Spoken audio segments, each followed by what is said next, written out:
హనుమాన్ చాలీసా అంటే హనుమంతుని యొక్క వైభవ వర్ణనము.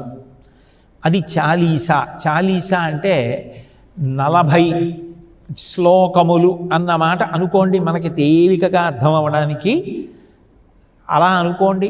ఇందులో విచిత్రం ఏమిటి అంటే 4 దోహాలు ఉంటాయి. దోహా అంటే ప్రార్థన కింద ఉండేటటువంటి మొట్టమొదటి 2 దోహాలు.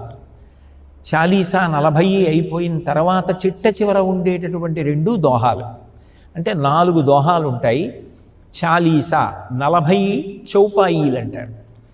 చౌపాయి అంటే శ్లోకం అనుకోండి, మీకు తేలిగ్గా అర్థం అవడానికి. చౌపాయి దోహా 2 చాలీసా అంతా పూర్తయిపోయిన తర్వాత మంగళాచరణంగా చెప్తారు. మొట్టమొదట్లో 2 కూడా ప్రార్థనా శ్లోకాల కింద, దోహాల కింద చెప్పారు.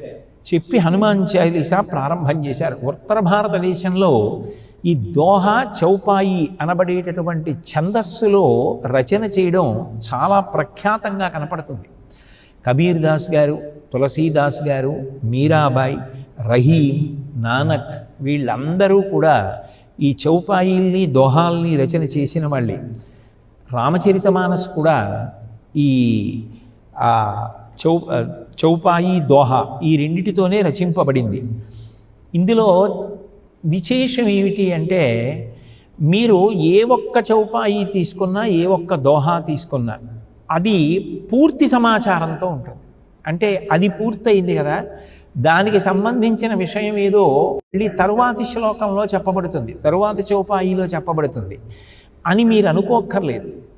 అది ఒక చౌపాయి మీరు చదివారనుకోండి, ఆ చౌపాయి అక్కడతో ఆ విశేషాల్ని పూర్తి చేసుకుంటుంది. మళ్ళీ 2వ చౌపాయి చదివారనుకోండి, మొదటి దానిలో చెప్పిన దానికి 2వది కొనసాగింపు కాదు, మీరు అట్లాగా అనుకోవచ్చు. లేదు, 2వ చౌపాయిలో చెప్పిన విశేషాలు మొదటి చౌపాయిలో చెప్పిన విశేషాలు పూర్తయిపోయి మళ్ళీ కొత్తగా ప్రారంభమైన విశేషాలుగా ఉంటాయి. అందుకని దేనికదే పరిపూర్ణత్వాన్ని సంతరించుకుంటుంది.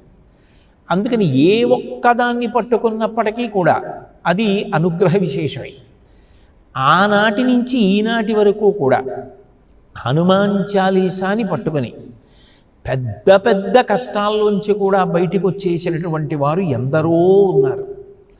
హనుమాన్ చాలీసా పారాయణ చేసి మేము ఇంత గొప్ప గొప్ప ఫలితాలు పొందాము అని చెప్పినటువంటి వాళ్ళు వ్యక్తిగతంగా నాకు జీవితంలో ఎందరో తెలుసు.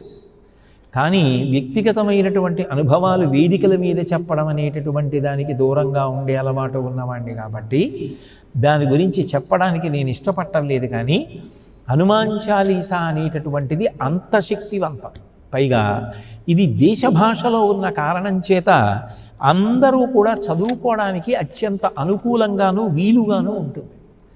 అందులో ప్రారంభం చేసేటప్పుడు మనం రామచరితమానస్ సుందరకాండలో సంస్కృతంలో రచించినటువంటి శ్లోకం తులసీదాస్ గారు ఏది ఉందో ఆ శ్లోకాన్ని తీసుకొచ్చి ప్రార్థనా శ్లోకంగా కలుపుకుంటాం. అతులిత వలధామం అన్నది కొందరు గోష్పదీకృత వారాసిం దగ్గర నుంచి చదువుతారు. కానీ తులసీదాస్ గారు హనుమాన్ చాలీసా చేసినప్పుడు మాత్రం ప్రార్థనగా ప్రారంభించినటువంటి దోహా ఏది అంటే, శ్రీ గురుచరణ సరోజరజ నిజమన ముకుర సుధారి వరణవు రఘువర విమల యశ జోదాయక ఫలచారి అని మొదలుపెట్టారు. బహుశः ఈ మాట వేసినటువంటి వాళ్ళు నాకు తులసీదాస్ గారు తప్ప ఇంకెవరూ కనపడలేదు ఎప్పుడు. ఇంత గొప్ప మాటతో ప్రారంభం చేయడం తులసీదాస్ గారికే చెల్లింది. అది వారి గురుభక్తికి నిలువెత్తు నిదర్శనం.